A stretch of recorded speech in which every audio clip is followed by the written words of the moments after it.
Selamat pagi, selamat siang, Bu Okta. Perkenalkan nama saya Brandon Wilanta dari Garis 2 Aksen 1. Saya akan menjelaskan bagaimana peristiwa Rengas Dengklok bisa terjadi. Peristiwa Rengas Dengklok adalah peristiwa yang mendasarkan proklamasi kemerdekaan Indonesia. Ada golongan tua dan golongan muda yang mendesak Soekarno dan Soeharto, Muhammad Hatta agar segera memproklamasikan proklamasi tersebut. Tokohnya ada golongan tua dan golongan muda. Ada golongan muda, ada Yusuf Guntur, Chairul Saleh, dan Soekarno. Pada golongan tua ada Soekarno, Muhammad Hatta, dan Ahmad Subarjo. Tempatnya ada di Rengas Dengklok, tepatnya di Karawang, di Provinsi Jawa Barat. Dan waktu ada di tanggal 16 Agustus 1945, pagi hari di jam 4 WIB. Hasilnya adalah proklamasi kemerdekaan Indonesia dapat terjadi di tanggal 17 Agustus 1945. Nah, yang pertama, Perang Puputan Margarana. Perang Puputan Margarana merupakan pertempuran antara pemerintahan sipil Belanda dengan Batalion Ciungwanara, dipimpin oleh I Gusti Ngurah Rai bersama pasukan Ciungwanara.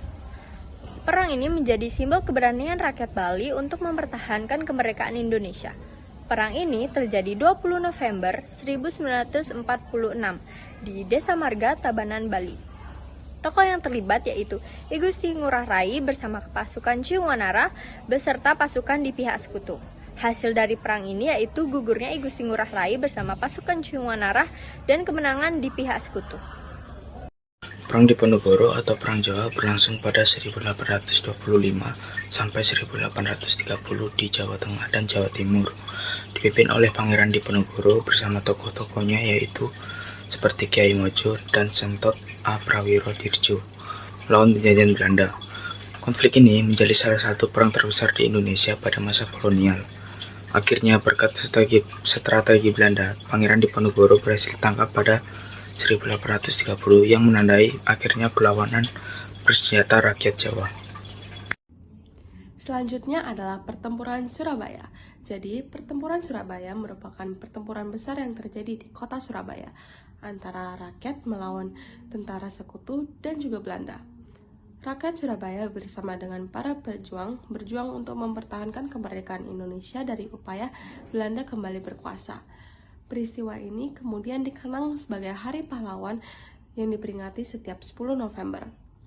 Untuk keterangan pertempuran Surabaya, lokasinya ada di Surabaya, Jawa Timur, Indonesia pada tanggal 27 Oktober hingga 20 November 1945 dengan tokoh Sutomo, Soekarno, Mustopo, dan masih banyak lagi, dengan hasil kemenangan Britania Raya atau pihak sekutu. Saya akan menjelaskan mengenai peristiwa era reformasi di tahun 1994. Era reformasi atau era kejatuhan seorang Soeharto merupakan peristiwa runtuhnya Orde Baru di Indonesia.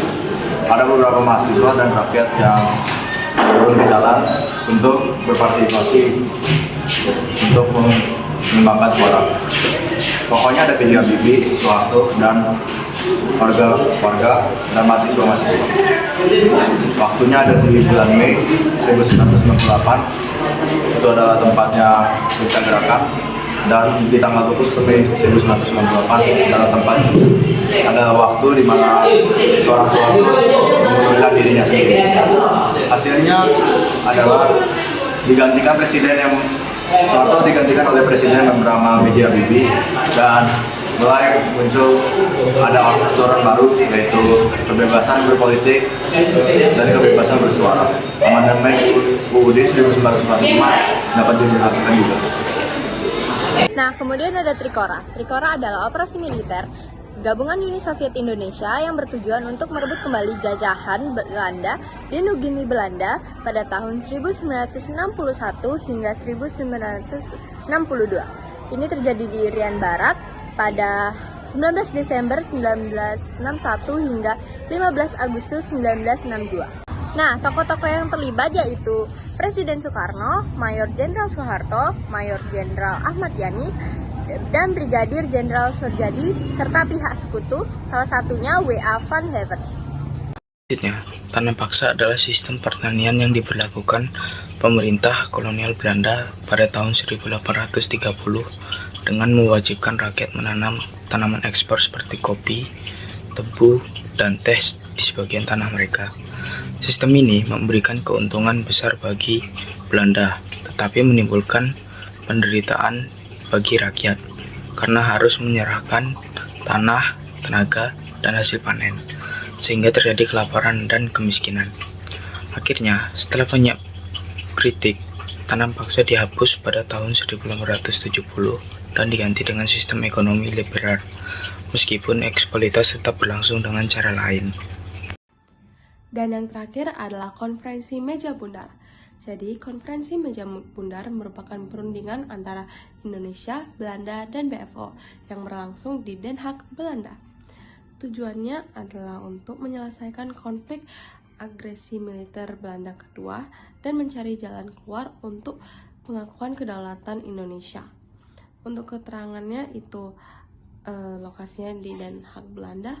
Untuk tokohnya dari delegasi Indonesia ada Muhammad Hatta, delegasi Belanda ada Van Morseven, dan delegasi BFO ada Sultan Hamid II. Dalam selang waktu dari 23 Agustus sampai 2 November 1949 dengan hasil pembentukan Republik Indonesia Serikat sebagai negara federal, pengakuan kedaulatan RIS oleh Belanda, dan kesepakatan mengenai pembayaran utang Hindia Belanda. Sejarah membahas kehidupan manusia berdasarkan ruang dan waktu. Ruangnya yaitu lingkungan geografis mempengaruhi cara hidup, budaya, ekonomi, dan jalannya suatu peristiwa. Waktunya yaitu menunjukkan kapan peristiwa terjadi serta kaitannya dengan peristiwa lain, tanpa waktu sulit, membedakan sebab akibat dan perkembangan dari zaman ke zaman berikutnya. Menjawab nomor 4 dengan poin B. Mengapa ruang dan waktu bisa disebut sebagai panggung dari segala aktivitas manusia? Karena ruang dan waktu merupakan ruang adalah tempat dan waktu adalah kapan dan saat. Jadi tanpa ruang dan waktu sejarah tidak akan dapat dipahami. Sejarah dan kehidupan mungkin tidak bisa dipahami jika tidak ada dua hal tersebut. Jadi ruang dan waktu merupakan suatu panggung bagi manusia karena ruang dan waktu merupakan tempat bagi manusia bisa beraktivitas, bertindak, dan meninggalkan sejarah yang dapat dipelajari. Sekian.